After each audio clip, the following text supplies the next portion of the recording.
So Pat left the question in the question box, and as I was thinking about how to answer it, a visual aid came to mind.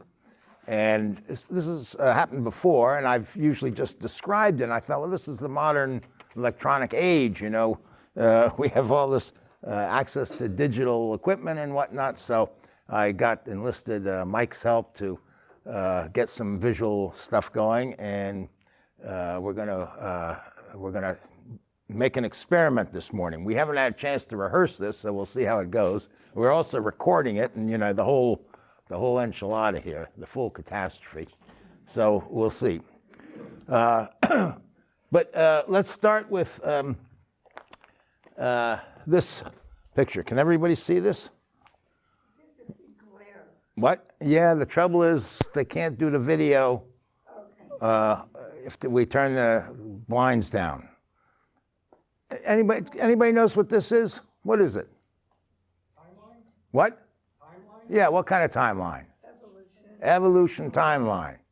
Evolution timeline. Does everybody see that that's what, I know you can't probably see every little thing there. Yeah, you're right, it's an evolution timeline. It's also, though, something else. It's a mandala. Or at least it's a piece of a mandala. A mandala is a diagram of the cosmos. And it's a Sanskrit word, mandala, but many cultures make mandalas.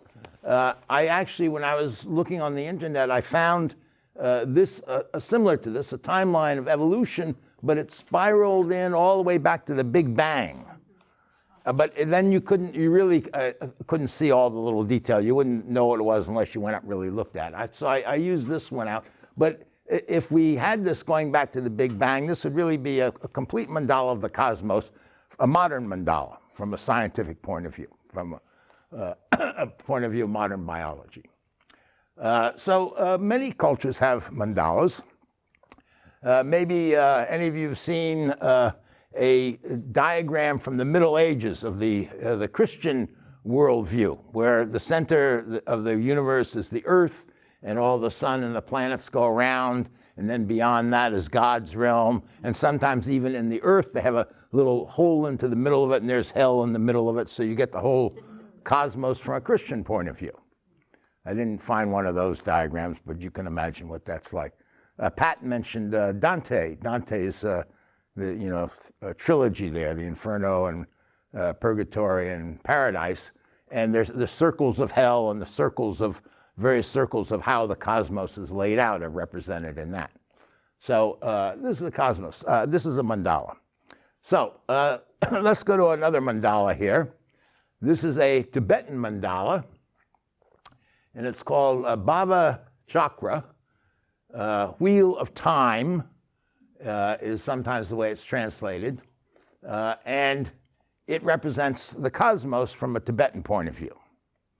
So we have other representations of this. There's a one hanging on the wall here that Rick brought us to peruse, and then Matt brought in on this stand here. There's a page reproduction of it on kind of an art book, and afterwards you can go and look more closely at those. And we're not going to worry too much about all the details of it, but I'm just going to mention what these various circles represent. And the innermost circle here represents the three poisons, often translated as craving and aggression and indifference, or grasping and rejecting, or grasping and avoidance and indifference. Then this next circle represents karma.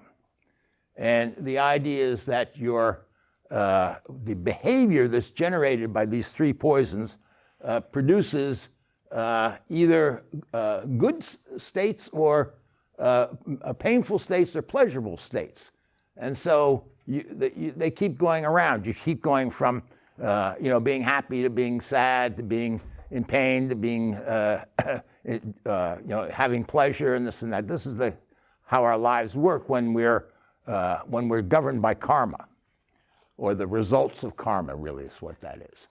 The next, let's see, the next thing here is, the 6 realms of existence. Now, I can't see this from here, and I don't know exactly which ones are which depicted on this particular mandala, but the 6 realms are, let's see, 2 God realms, the human realm, the animal realm, a hungry ghost realm, and a hell realm. So the idea is that based on the results of your karma that you generate, when you die, you cycle through these realms. So if you had a lot of good karma in this life, or good results of karma, then you'd be born maybe in one of the God realms. If you had more negative karma, you would be born in hungry ghost realm or hell realm or whatever. But whatever realm you're born in, your karma runs out and you keep cycling through. So you're going round and round and round in kind of a reincarnation thing. And then on the outer rim, here are the 12 links in the chain of conditioning. And they start with ignorance, and then the ignorance affects the way you make contact with various sensory objects, and then the mental formations that you attain from that, and then the craving that arises and attachments and so forth, all the way up through your death, and then it carries on to rebirth, and then you go around all over again. So this keeps working, this chain of conditioning. You can read a modern version of it in my book, Way of Selflessness. I boiled it down to 9 links in the chain of conditioning, and that's stripped of some of the Buddhist cosmology here, so it's more psychological. And then finally, if we can get back to the full mandala, picture the full mandala. Pull back, yeah, there you go. See this cute little puppy here? He's Mara. Mara is the god of impermanence or delusion. And so he holds this cosmos. He holds this whole wheel. So this is really interesting because Mara, as the god of delusion, this indicates that this whole picture that you're seeing, it's not a diagram of reality, it's a diagram of delusion. Unlike some other traditions where they show you the cosmos, but they don't recognize necessarily it's delusional. But the Tibetan Buddhists recognize it's delusional. But nevertheless, it's like a nightmare. It's real enough when you're in it, even though you might say, oh, well, it's just a dream. And this would reflect how an average Tibetan yak herder sees and experiences his or her world. If they're illiterate, they don't read books about it, but then they go to the temple on feast days, and these things are hanging in the temples and painted on the walls. If you've ever been in a Tibetan-style temple, they're very colorful. They got all kinds of demons and gods and whatnot. And so this is how you are educated about what your world's like, and this is how you experience your world. Just like we moderns, if you have a scientific worldview, experience the world according to the mandala of the evolution of life. So, okay, so you go out and wander in the woods, and this makes sense. You're part of the evolution of life, and you see all this life around you, and this is just the way it is. I wanted to point this out. We were a few Sundays ago talking about different worldviews and how they affect our experience. So this is very exotic to us, but it's not very exotic to a Tibetan shepherd. It's just, it's about as exotic as you looking at a timeline of evolution. So it is, though, however, a map of delusion, if you like, but that doesn't make it useless. In fact, it is extremely useful on several levels. One level is you don't have to read all these states as metaphysical states that you go through after birth to birth or something like that. For instance, the 6 realms of existence. I think all of you might describe some period of your life as being you were in a hell realm, and some period in your life you were in a bliss realm, a God realm. So you get promoted at your job, you meet the love of your life, and you're floating high. You're in one of the God realms. And then you find out you have cancer. Boom, you're down in the hell realm. So we can think of these as actually just reflecting states that we go through. That's one way that's useful. But another way that's useful, and in what I want to talk about this morning, is it describes the mechanism of how all this works from the beginning, where it starts. And this would be true of any mystical tradition. They might not use the same terminology, but the same problem is at the root of, the same mechanism is the root of all our suffering, all our problems. So this is what I wanted to point out. And let me first read Pat's question, and then we will go to a close-up of this inner circle here. That's what we're going to focus on, the very inner circle. So here's Pat's question. Could you talk about ego as connected to behavior and conditioning, could you talk about ego as connected to behavior and intention, good versus self-serving? So ego, behavior, intention, and what is our intention? Self-serving or a compassionate intention?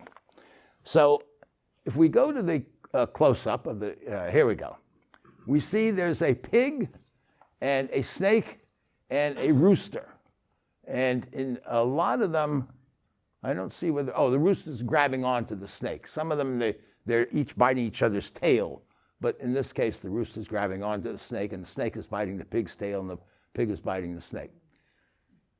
The rooster represents grasping, sometimes craving. The snake represents rejecting or pushing away or aggression. And the pig represents indifference. Bleh. Sometimes manifests as boredom or apathy or something like that. And sometimes you will read a translation of this as desire, aversion, and indifference. But I think we want to be more careful in how we use our words here, because this is not biological desire and biological aversion and biological neutrality. Biological impulses like this arise involuntarily. And only when that, let's say, a desire arises, only when that's accompanied by a kind of a grasping does it translate into volitional action, which is delusional because we think we have self-will, we don't ultimately, but right there's the core of that little sense of self-will. And when we then act, then we generate karma. And this happens very subtly, but we can notice this. It happens when we identify these basic biological impulses, like desire or aversion or just neutrality, as belonging to some me, some ego. So, I have desire. This desire that's arising is mine. And that means that if I don't get what this desire is desiring, I'm going to be unhappy. And if I do get it, I'm going to be happy. Or something arising that I have an aversion to, if it's mine, then if this, whatever it is arising, attacks me, let's say, then I'm going to be unhappy. So I got to do something about that, fight back or whatever. So right away, with this identification of these body-mind impulses as belonging to some I, some ego, that's where the problem comes in, not the pure biological impulse. And I can illustrate this with a little story. Let's say, or analogy, let's say that you work during the day, and at 12 o'clock you get a lunch hour, and so you leave the building where you work and you go down the street, and 2 blocks away there's a vegetarian restaurant, and they have alfalfa sprout salads and turnip soups and stuff like that. So you're heading for that. Now this one day though, halfway 1 block away, the smell, this aroma comes, and there's a brand new pizza place opened. Now this is not Pizza Hut or anything like that. This is a mom and pop Italian family who've opened this thing. They make it all themselves from scratch, the best ingredients. And if you, especially like me, if you grew up in an Italian neighborhood, oh, you haven't smelled pizza like this since you were like so high. So now, here's what happens. Suddenly, that desire, you can't control that desire rising. You smell that pizza and the desire is there. You know, like Jennifer's dog, you hold out a treat, ooh, and then the drool comes. You know, she's not generating willfully that drool, it just happens. You know? Well, that's like secreting desire, right? But here's the key. If you identify with that desire as mine, then you're torn. Should I go get the pizza, which I know is not as good for me? Maybe I got a little weight problem. I'm trying to lose a little weight. Or should I continue on and get the alfalfa sprout salad?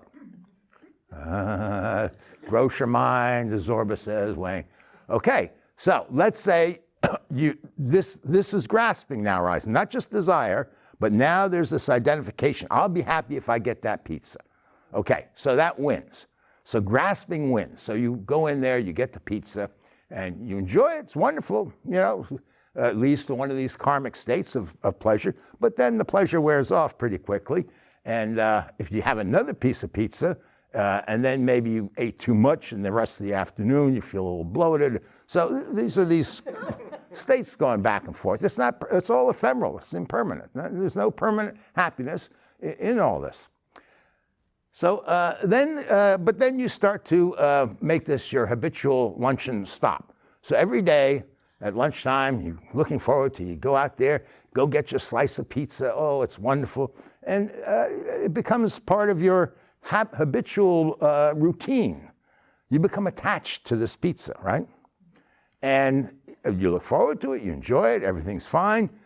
Of course, maybe you're putting on now weight and you're going to end up with health problems down the road, but yeah, who cares? That's way down the road. But one day, let's say you've been doing this for 6 months.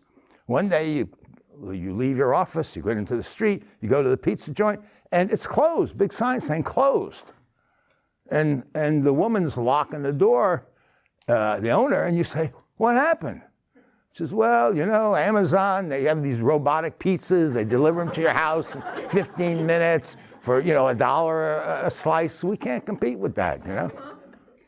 So, oh no. Now you see, you've become really attached. Now you got big time suffering. Big time suffering. What are you going to do? You certainly don't want that alfalfa salad after this pizza, my gosh.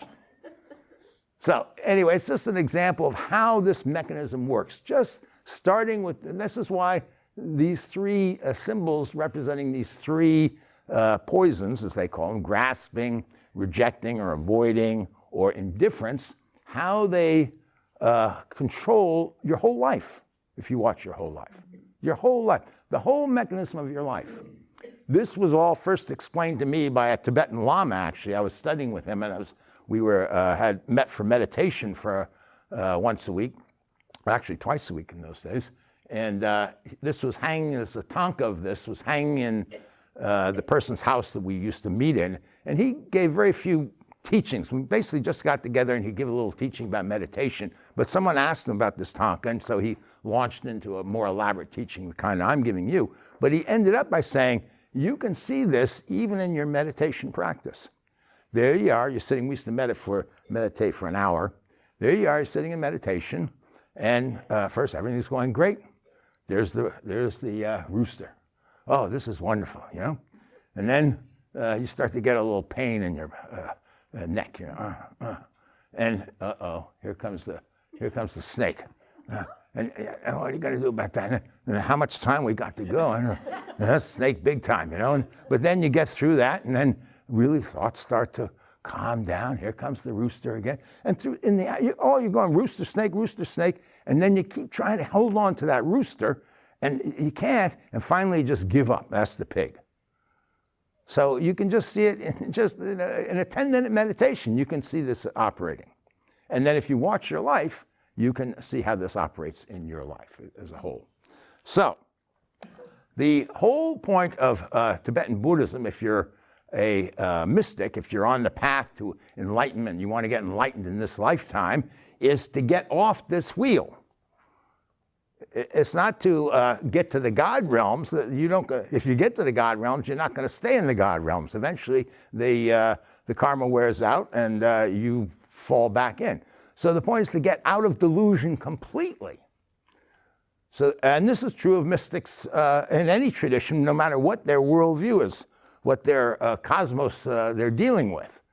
That ultimately it's to find out your true nature, and the true nature of everything, which is beyond all distinctions, all worldviews, all thoughts, all speech, anything that can be said. The true nature is non-dual reality, not this wheel of time here. It's a timeless reality. So how do we do that? That becomes the big question. How do we stop this wheel, or at least start to slow it down, if nothing else? So let me read Pat's question again here, and then we can go on to that. So, could you talk about ego as connected to behavior and intention, whether good or self-serving? So, ego is from the get-go is the problem, the identification of all this stuff with me. And that's what gives rise to this behavior. And the behavior is conditioning behavior. That's why once you've had that pizza, you want to go back, and you want to have more and more, and then you get attached, and that's why we call it conditioning. So how do you interrupt this conditioning? How do you interrupt this self-serving conditioning? That's the very first step. Well, every tradition has precepts. Precepts to practice to stop harmful behavior, completely self-centered behavior that ends up harming you and harming others. So the very first step in any tradition is practicing precepts. It's just basic. So if you are a Christian or a Jew, you'd practice the 10 Commandments. If you're a Buddhist, you'd practice the 5 lay precepts. If you're practicing in the center and you were in a practitioners group or something, you practice our 10 selfless precepts. There's a copy of them on the bulletin board. You can look them up in the Center for Sacred Sciences website if you're interested. But practicing the precepts, and practicing the precepts doesn't just mean reading them and say, oh, those look good. Yeah, I should do that. It means remembering to practice them. Our 10th precept is remembrance, to recite these precepts once a day, renewing my vows and remembering this path which I have freely chosen. So it sets the intention, and that's the important thing.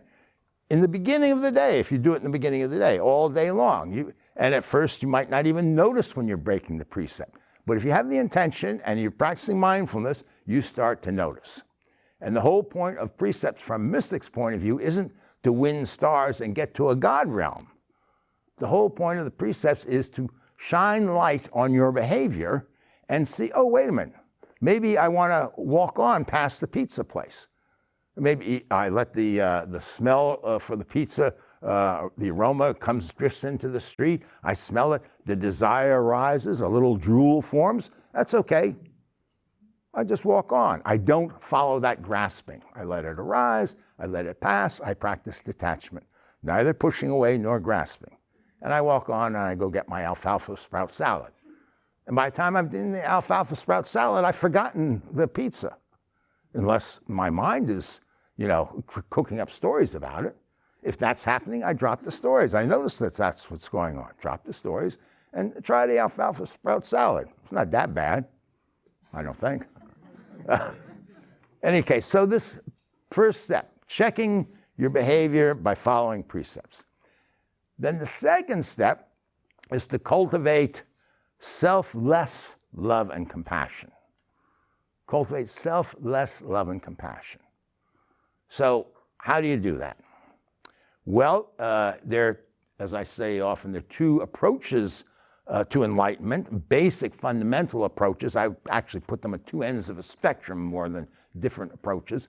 One is bhakti, the path of devotion to some form of the divine.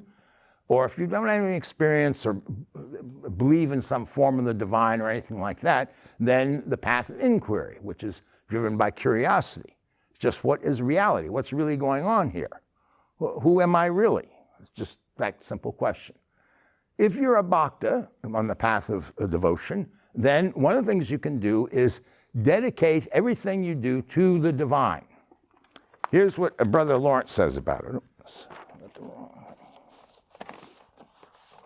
Brother Lawrence was a Christian mystic. Our sanctification depends not on changing our work, but on doing for God what we would normally do for ourselves. So, I mean, if your profession is armed burglary or something, you might want to think about changing what you do. But if you're, I don't know, if you work in a real estate office, it's an honorable profession, unless nobody's asking you to fix the books or something.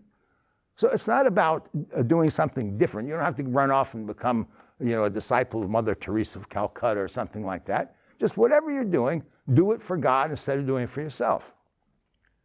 Get up in the morning, make some coffee. Oh yeah, make some good coffee. You're doing it for God. Do it well, make the coffee well. Don't rush through.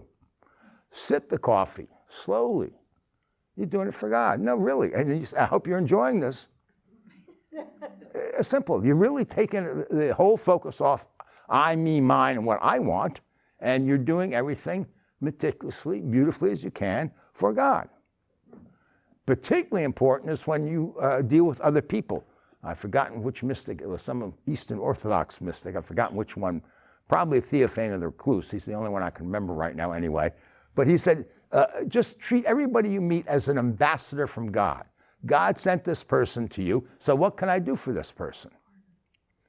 So, the mailman comes to your door with a package. Oh, you greet with a smile, and, everybody you treat that way. So you start to cultivate a little love and compassion. Now, the key to this, though, is to remember to do this.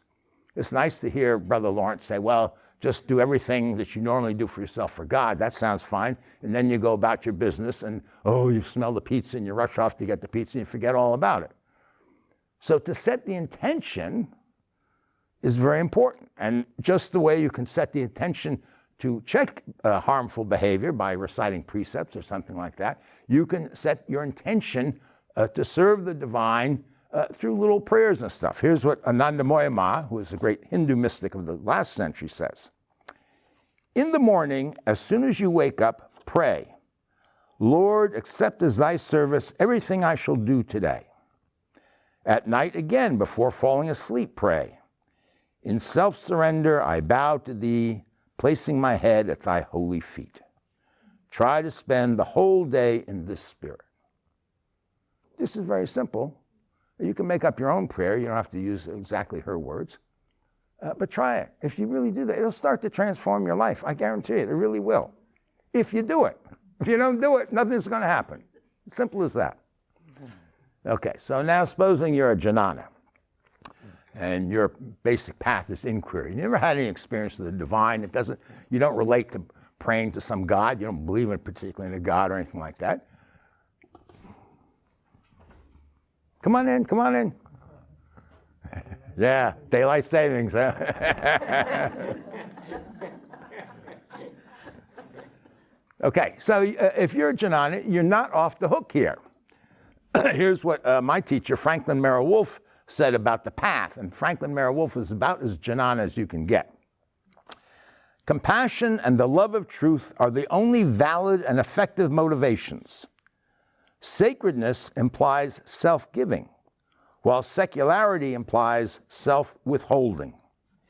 In the transformation process, everything else is incidental to the attaining of the self-giving attitude. From a jnani now. So, intention is all important. Intention. But the intention can be there before you actually feel love and compassion. In fact, often you won't. You have to act first, and then you find about the love and compassion. And I like the analogy of swimming. When you learn to swim, at some point you have to get in the pool before you know how to swim.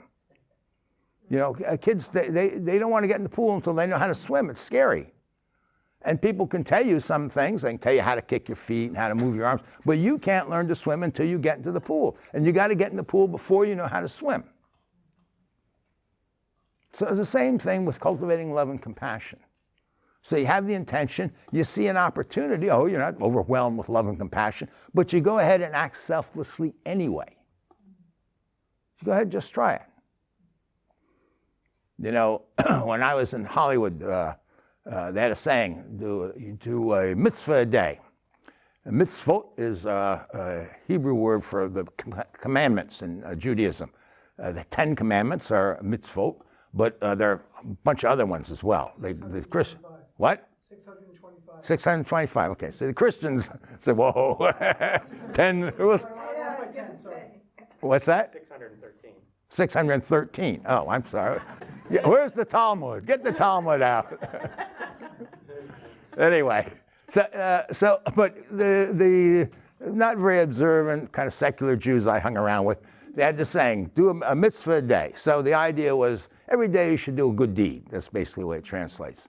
And I once, a woman ran out of gas and she was pulled over on this canyon road, and I pulled up to see what was going on, and she was stranded. So I took her in my car and we went down the hill to a gas station and dropped her off. And she said, you've done your mitzvah for today, so you're okay.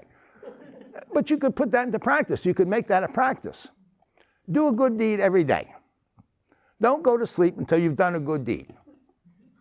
If you come home and you had a hard day and you've been out all day and this and that, and you're ready to sit down in front of the TV and turn the TV on, veg out, and then you realize, I didn't do my mitzvah. Well, get out there and go do a mitzvah. Then you go to sleep. So would it be okay if you also didn't do something for a good deed? No, this is more. If you want to really slap somebody, you thought, I really What? want to tell that person off, and you don't do it. No, that's checking behavior. That's first. See, the first thing is check that harmful behavior. Now we're promoting good behavior. So it's not the same thing, really. This is more active. Go out and try it. And the point is, if you do this, if you start to do this, you won't necessarily feel all love and compassion. You might feel pretty grumpy about it at first. But the more you do it, the more something interesting will happen. The more you take your attention off yourself and what I want, what I need, and what I'm grasping for, and what I don't want, I'm trying to avoid, and all that, the more your attention flows out there, you see that love and compassion start to arise naturally. They're part of our true nature. We don't have to generate them through some sort of exercise and pump up phony emotions. Sometimes it can help to go to a workshop and have heart opening stuff, at least especially for people who've never really experienced this at all. But that's not what we're talking about here. And that can turn into something quite artificial. We need genuine love and compassion. And if you don't feel it, you can't just make yourself feel it. But if you drop the self-centered behavior, if you drop the self-centered attitudes and thoughts and feelings, it starts to shine through. Here's what Lama Yeshe says. The deep, peaceful clarity of our essential mind is in the nature of love. It is not a question of consciously deciding to behave virtuously. This loving, benevolent feeling arises spontaneously and effortlessly from the depths of our being. So this is something we need to discover, or to uncover is a better word for it. And it's not necessarily even to have a strong emotion.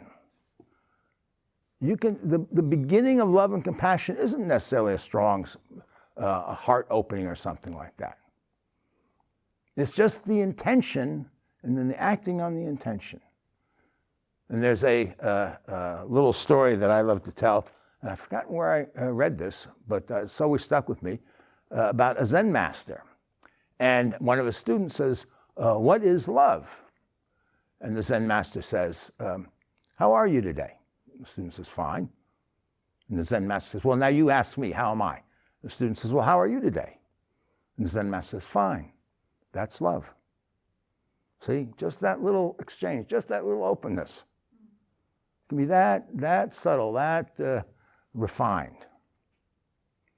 And if we start to do these practices, and they are practices, And they take practice. You don't just succeed overnight. You start to find a transformation happens. And the transformation is that you start to know from your own experience, not because you read it in some book or looked at some tonk or something like that. You know from your own experience, the more selflessly you behave, the more happiness you enjoy. The more self-centered you behave, the more suffering you're going to have. It's just that simple. It's like a mathematical ratio. And so once you get that in your own experience, you don't need teachers, you don't need books, you get it. You want to go forward. You want to get more love and more compassion. So I hope that was helpful, Pat. It was very, because I've never thought of compassion of coming along the way rather than, like I was explaining, my intention was not to be love and compassion, but yeah, I did experience it later on. Yes. I've never heard it expressed that way. So that's very helpful. Thank you. You're more than welcome. I know that I did feel some compassion in that situation. Pat we were talking after she submitted her question a little bit, and she clarified that she's done good deeds, but she didn't necessarily feel some great compassion with them. But after It did it for me, but then later it did. Yeah, it's really good to know that, because I was feeling a little guilty about, gee, I didn't do that for them. I did it for myself, and it ended up that it was for them. well, I enjoyed that. yes, that's the point. Everybody on a spiritual path, they start on the path for self-centered reasons. If you weren't motivated by self-centered reasons, you wouldn't need a spiritual path. You wouldn't need spiritual practices. So there's a paradox that happens. You start for self-centered reasons, and you discovered that the more selfless you are, the happier you are. It flips around. It's like a judo trick. But you have to start. You have to start. That's the important thing. This wheel, what do you call that? The snake and the rooster. As you're explaining that, it seems to me that is complacency indifference, would you say? Yes, complacency, it can manifest. That sounds like the most dangerous thing is the complacency. I think our country this has been complacently with the voting, and I think that complacency is showing what happens when you are complacent. That's dangerous, so it sneaks up on you. Well, wait a minute. It depends. It depends. Again, all these three poisons can transform into three paths to enlightenment, and that's a whole other discussion I don't want to get into. But of these, I should say that I should correct myself. They translate into wisdom energies, and the snake transforms into the energy of clarity, the wisdom of clarity, clear mind. The rooster transforms into the wisdom of compassion, and the pig transforms into enlightenment itself. Oh. Yes. So, in a way, at a relative level, yes, you're right. It can be very dangerous, especially when we're talking about in the social situation.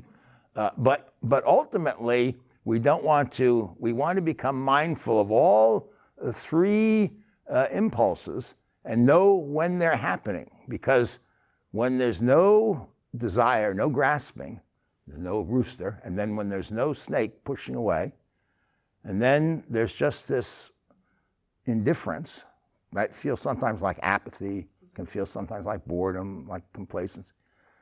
And that's usually what we overlook because, there's nothing there for me. So what's coming on the horizon? Oh, I need that. Oh, I don't want that. But we keep overlooking this indifferent kind of state. That's why it's dangerous. Yeah, but it's also why it's the gateway to enlightenment. Because there is there's very little sense of self-identification there, you see. There's no push here, and it's not taking us away into fantasies about the future or the past. Remember I said that the reality, the non-dual reality is timeless. This is the wheel of time. Okay. And that's where we find timelessness, when there's no grasping, no pushing away, just right now. Oh, so you're right, it's a relative sense of dangerous, but don't overlook it from the ultimate point of view. If you're in meditation and and you've been struggling with, oh, it's bad meditation, it's good meditation, it's bad meditation, and you just give up, that's a very precious moment to have just given up.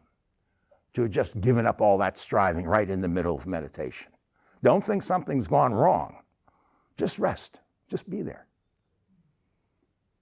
But that's a high-class problem. First, we got to work on our precepts, and then cultivating love and compassion and good stuff.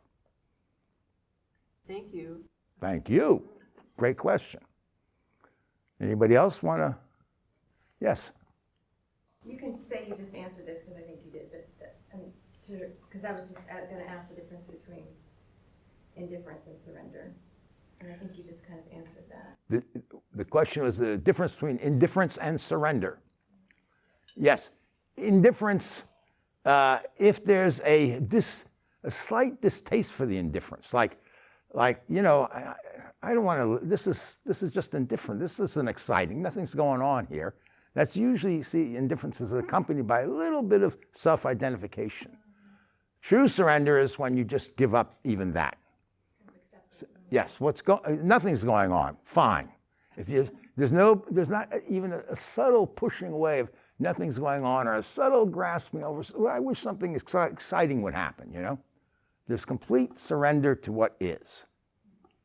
So yes. There is a very subtle difference between them, but the gateway to surrender can be right through indifference. The gateway to surrender, but surrender can happen with a powerful desire. See, this desire for a pizza to arise. The surrender isn't that you give in to the grasping when you identify that this desire is mine, so I better go get a pizza, so I better surrender to, you know. No. That's surrendering to a whole story about... But if you just allow the desire to arise and pass, completely surrender, it's not no pushing away. The desire arises, you allow it to arise, and you might even exercise a little curiosity about it. Isn't this interesting? What desire feels? What's wrong with desire? Why am I so anxious to dissipate it by stuffing myself with pizza? What's the problem with desire? Let me surrender to just that pure energy of desire. Do you see what I'm talking about? Rise and pass. Oh, that's desire. I mean, that's surrender. But the indifference is a very good place because it's easier with indifference than we're usually overcome with desire, with grasping or aversion or pushing away and stuff. Yes? So in your pizza example, that on this lunch break, your friend decided, Joel, how about we go out and check out that pizza joint? And then your mind is like, oh, okay, I guess I could do that. And you go out and enjoy friendship and enjoy pizza and not like holding on to your alfalfa salad. Yes. Or cling on to, well, I'm on a diet and I can't afford to just get off my plan. Then that would be just accepting what it is, that invitation comes and then you just go with the flow, and that would be That's right. The right thing at that moment. Exactly right. But then there's no grasping, and it's not for self-centered reasons. You're going to be with your friends and to, you know, enjoy a selfless situation. It's not all about me. And no attachment will form. You'll go have pizza, and then if your friend says, oh, I got to go back tomorrow, no, then you can say, no, I'm actually on a diet. I can't do that, you know, without any attachment. So that's the point. Can you respond to situations from a selfless, loving, compassionate motivation? And then it doesn't matter what the situation is. Just like Brother Lawrence said, it doesn't matter, but you don't have to change your works or anything. You just do it for God instead of yourself. Now, if you do it for God instead of yourself, you'll find your world will change. But it's not a question of you forcing yourself into some rigid pattern. Quite the opposite. So what is the most skillful thing to do in this moment? That's the question to ask. The most skillful thing based on an intention of compassion. Yes? Joel, it's easy to think about these smaller things like pizza and salad, but for instance, this week I was faced with a big scare with my son and my dog, both of them possibly having cancer. And both of them, it's undetermined yet, they're both having surgery this week. And this brought up just this cavalcade of emotions of attachment and pushing away, of really not wanting that to be the outcome, and really wanting them to not suffer and to, not have to go through whatever it is they're gonna have to go through. And I did my best to apply the practices, and I just couldn't. I was in such a state of anxiety, and it's calmed down a little bit now, but I just feel like when you're faced with something much more, giant in your life, that's gonna have so much bigger repercussions, it's in a different realm from wanting pizza.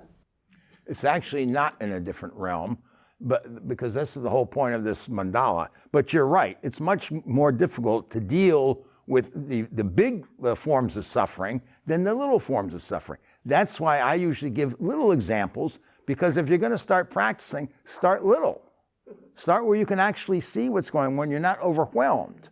Right. Now, life is going to come along, you can't wait and say, well, don't give me any cancer about 5 years until I've practiced, So life is going to do that to you, but if you have started practicing with little stuff, then it becomes easier, because the mechanism is exactly the same.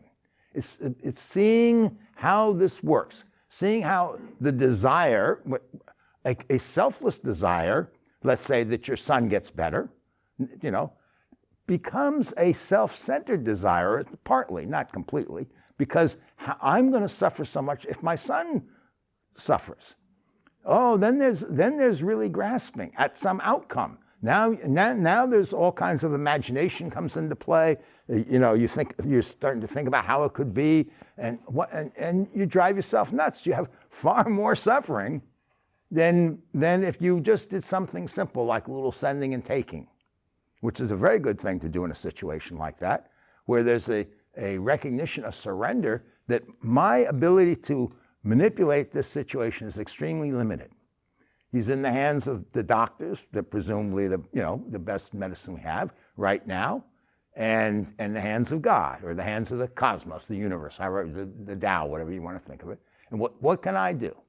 I can, instead of letting my energy get tied up in all sorts of fantasies and imaginations of what's going to happen, this and that, I can just do a little sending and taking. Do you know how to do sending and taking? Oh, Yeah. I have done that, and what really came up for me is I've been doing these practices for years, and a lot of different practices, and I've got, the whole palette of practices to draw upon, and I think that I felt like I've just been fooling myself, that when faced with something real and profound, that so I'm thinking, oh yeah, I know how to do this, I got this, but that's not true. But then you're learning. The situation is your guru. It's showing you've got farther to go. And not necessarily more work, but more cutting through. You need to look more deeply.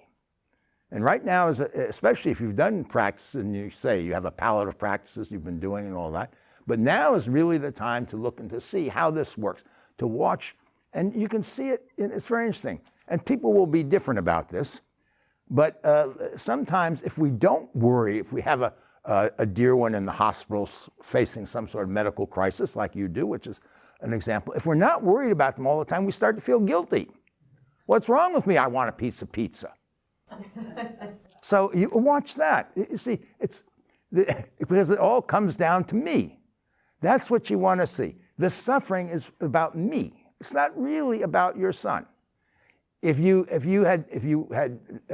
could take your attention completely off you and just be available, whatever your son needs, whatever you could do and whatever, and then go about your business and stay physically healthy, because you might need to have more energy in the future. You might have to take care of him or something like that. You know what I mean?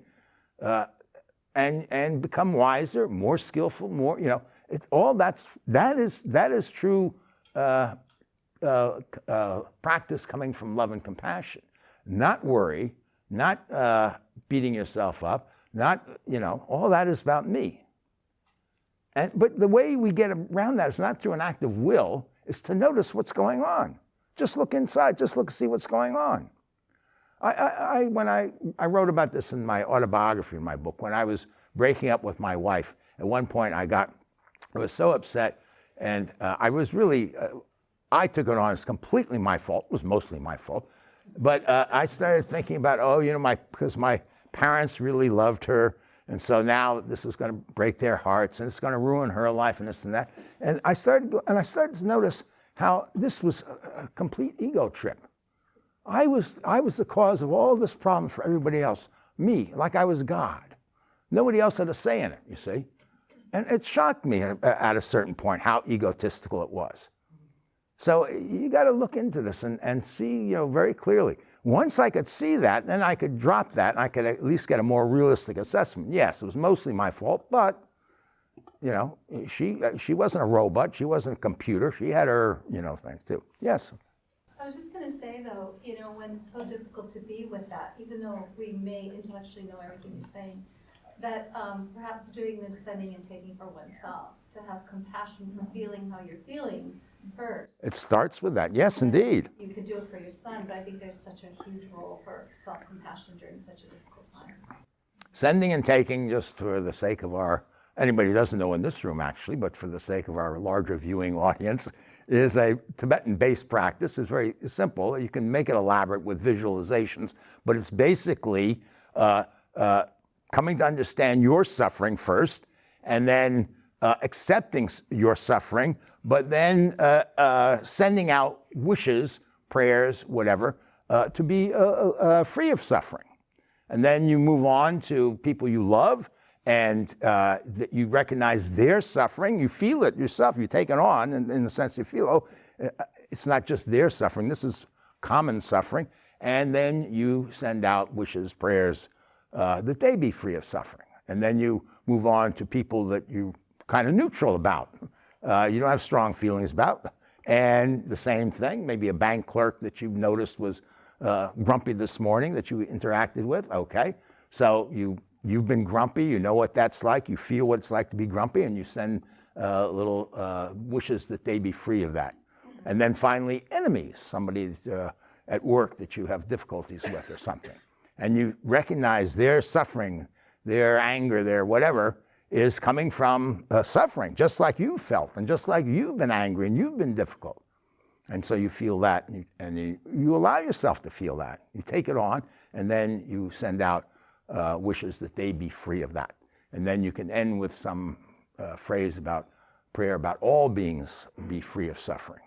That's basically what a sending and taking practice is in a nutshell.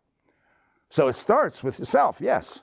If you can't recognize your own suffering, you can't recognize other people's suffering.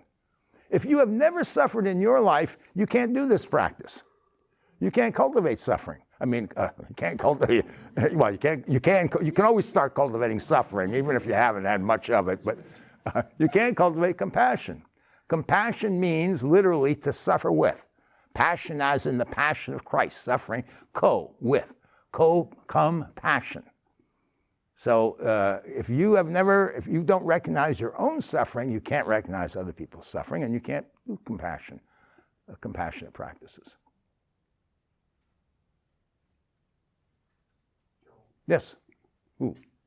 Well, I've never met this person or talked to her, but it sounds like her practices are taking hold with her, because initially she was shocked by the event. But she also said in just those couple sentences that things started to calm down. So for me, from an outside point of view, the practices are doing something.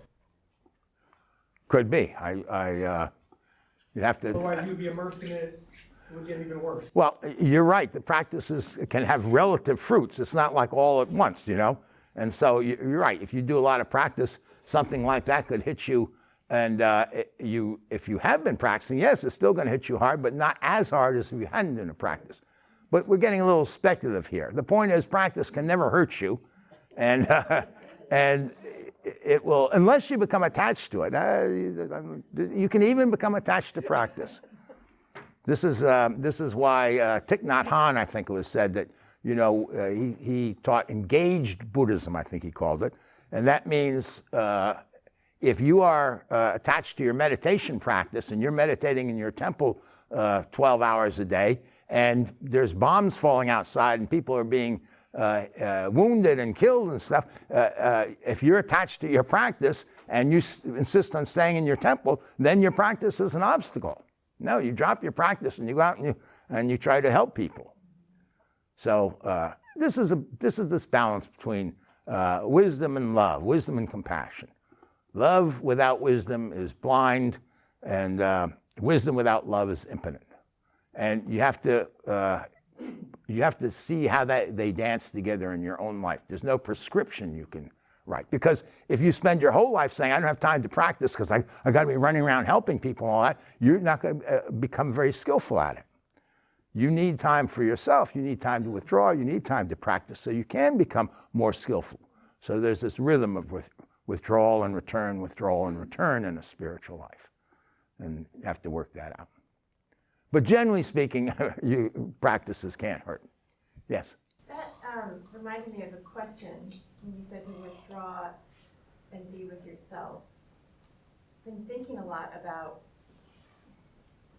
where is, quote, self, it's kind of a pop psychology term, but like self-care, that time for self in a selfless path. I mean, if you're off the wheel, is there still I guess it would be called self-care. I don't know, like, there seems to be, in most of the disciplines and the precepts that encourage love yourself as your neighbor and nurturing spiritual practices, they can kind of drive the wheel in a way. But once, where does the self-care dissipate? Does it still come up? Or is it just like a different vibration? Well, I'm not quite sure what you're asking, because on a relative sense, on a spiritual path, you could say that you start on a spiritual path, like I said, most people do anyway. I'd never heard of anybody who didn't, for yourself. I'm suffering. I'm a suffering being, and here these people say you can put an end to suffering, so I'm interested. You know what I mean? If I believe it. Now, maybe I said nobody can put an end to suffering, so let me go on, make a lot of money, and be in a God realm for a little while, as long as possible. But if I really have suffered enough and tried enough things to end my suffering, and it hasn't worked, and I run across teachings like this, then I'm interested because I want to end my suffering. But the more, this is self-care in a certain sense. I don't know if that's what you mean by it, but the more I do the practices, the more I see that it's actually my concern with myself that is the cause of my suffering. It's not out there, it's right in here, it's right in my heart, where these little animals are running around. So now I look here. Now, this is like self-care. Now I'm going to look and I'm going to see what the mechanism that drives this suffering. I'm going to get to the root of suffering for myself. But in that process, what I'm learning is the way you stop these animals from chewing each other up is to send the attention out there. And how can I be helpful to others? And how can I interact and dance with others? Oh, and then you start to see, wow, this is, in a relative sense, alleviates my suffering. So you become more selfless, not because you're becoming a saint and determined that I'm going to be a selfless person, which is totally artificial, but because you want to be. Rumi's got a wonderful poem. I wish I could remember it from, word for word. But the basic thing is that a Sufi, Sufis are the mystics of Islam, a Sufi greets every instant with open hands. And unlike someone who stands on the corner begging for money to survive, a Sufi stands on the corner begging you to take his life.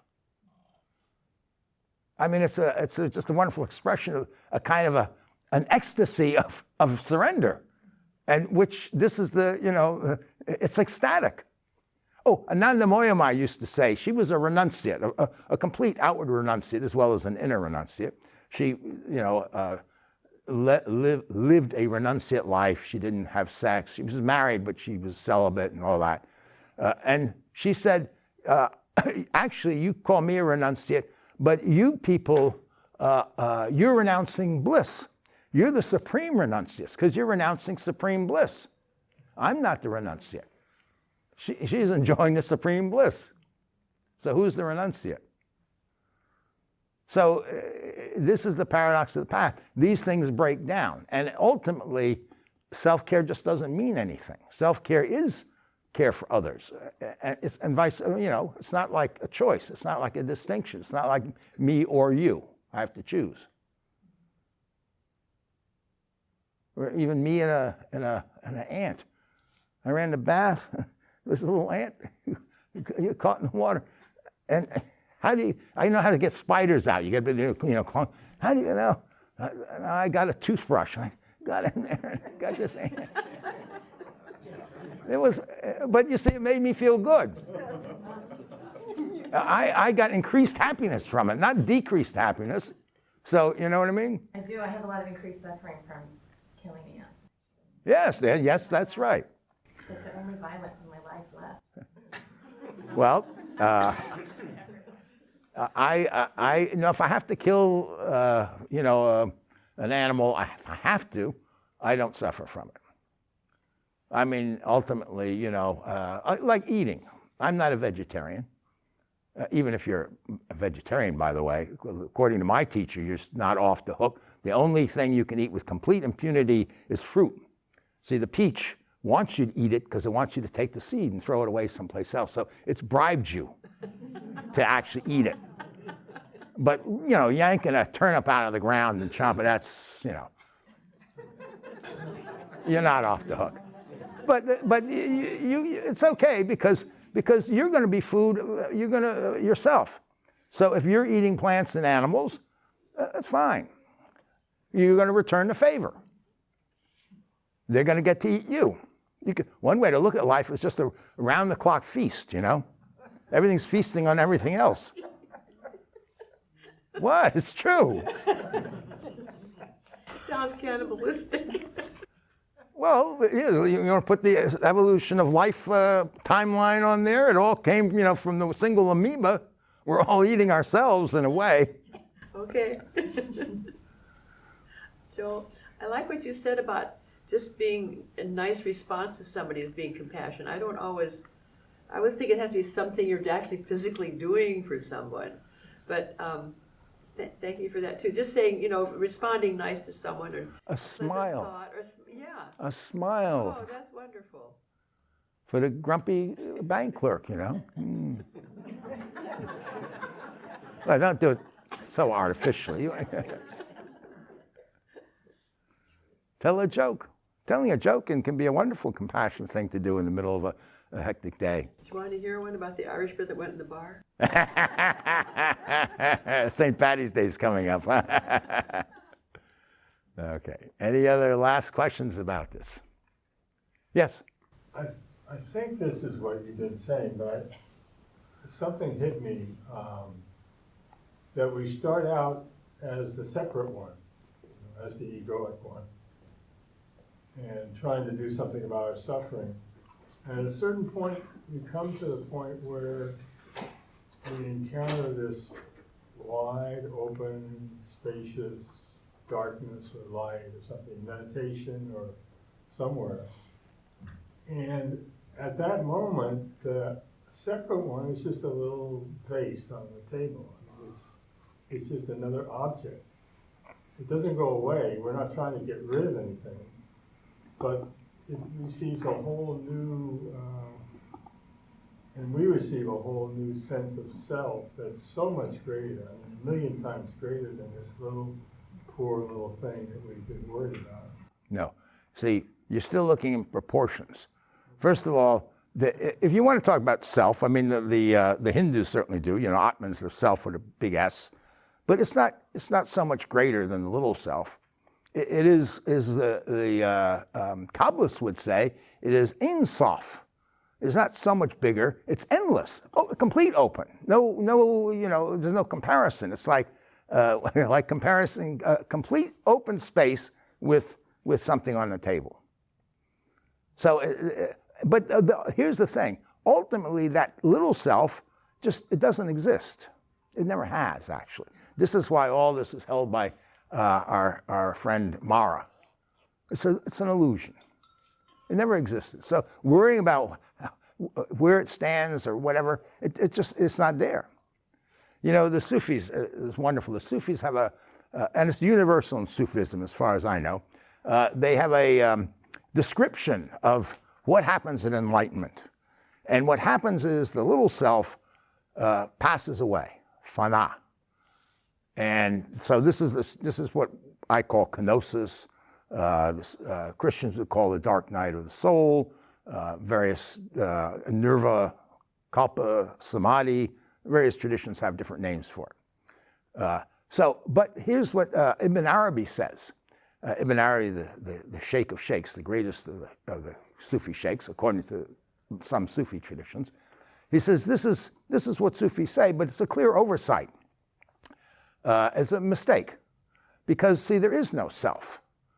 There's only God. So to say the self has to cease or pass away is like idolatry. You're setting up something that is other than God. So it doesn't make any sense to say the self passes away. There's no self. And then he ends by saying something like, so if you understand this, you understand. If you don't, you don't.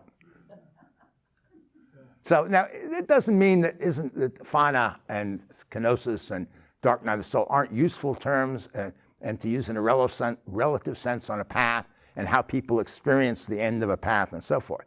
But he's now jumped out. He's outside the circle. He's speaking from beyond the wheel. There's no self. There was no self. What are you talking about? Not you, but he's saying that, you know. You taught me that the self includes the ability to speak English and find your way home. No, that's a pattern of a condition pattern, by the way. But my speaking English isn't a self-centered conditioned pattern. I happen to grow up in a society where people speak English, so I got conditioned. Now I'm using the word "I" here for a grammatical marker. It would be impossible to talk, or I'd have to sound so artificial, saying that some pattern was established, you know, in this mind stream or something. But I'm conditioned to speak English because I grew up in a household and a society where people speak English.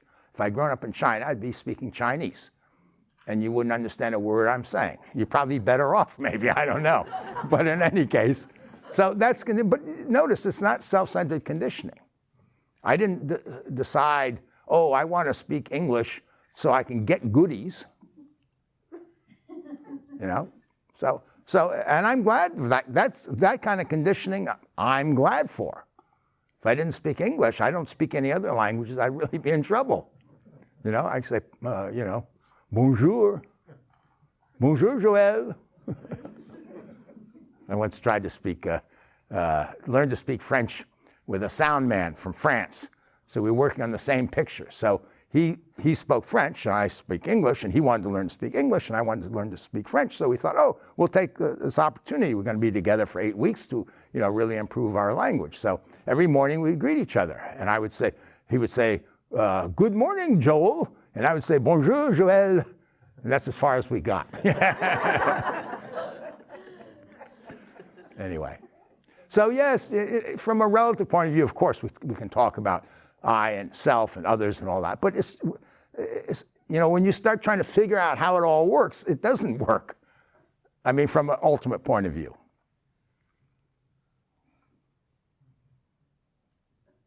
Just like, it's like a magic trick. You know, Todd's not here today, but Todd's a magician. He does magic tricks, you know. He can pull scarves out of his hand and stuff like that. So, he can show you how it works. Like this is a model of how it works. But if you are still asking the question, well, how do you materialize a scarf from nothing? You don't know really how it works. No scarf got materialized from nothing. It just didn't happen. It looked like it happened, but it didn't happen. Don't worry about it so much. You think too much. No, really, sometimes you think too much. I know you. Stop thinking so hard about it. Just relax. Well, I have a serious question. This was a serious question. woman that you took down to the bottom of the hill to get her gas can, how was she supposed to get back up the hill by herself with a gas can? Oh, she's going to call somebody. They didn't have cell phones in those days. I didn't, if she wanted to go, I actually probably wouldn't have taken her back up the hill. I was off to something. I wasn't just idly driving over the hill looking to do a mitzvah. But no, she wanted to, call home and somebody's going to come pick her up or whatever. I think. She was funny. Actually, it was me and my wife at the time, and we had a dog. And so we pulled over, and I jumped out and said, "You okay?" And she said, "Yeah, but I ran out of gas." I said, "Well, come on, we'll take you down the hill." And she said, "Well, you're not a mass murderer, are you?" And I said, "No, my wife and the dog's in the car." "Oh, she's fine." I convinced her I couldn't be a mass murderer. I love that Sherry's question was more important than Wesley's. Well, it was more practical. Sometimes that is more important. Okay, let's bring the formal part of the morning to a close. You're welcome to stay, have tea, check out the new artwork, check out the other representations of this mandala, and the money box. If you like the building and you like having all this new electronic equipment and all that, we need the money. So the big box, don't forget that, the donation box on the table. And the library. And the library's open today. Yes, the library's open today. So until we see you again, peace to you all.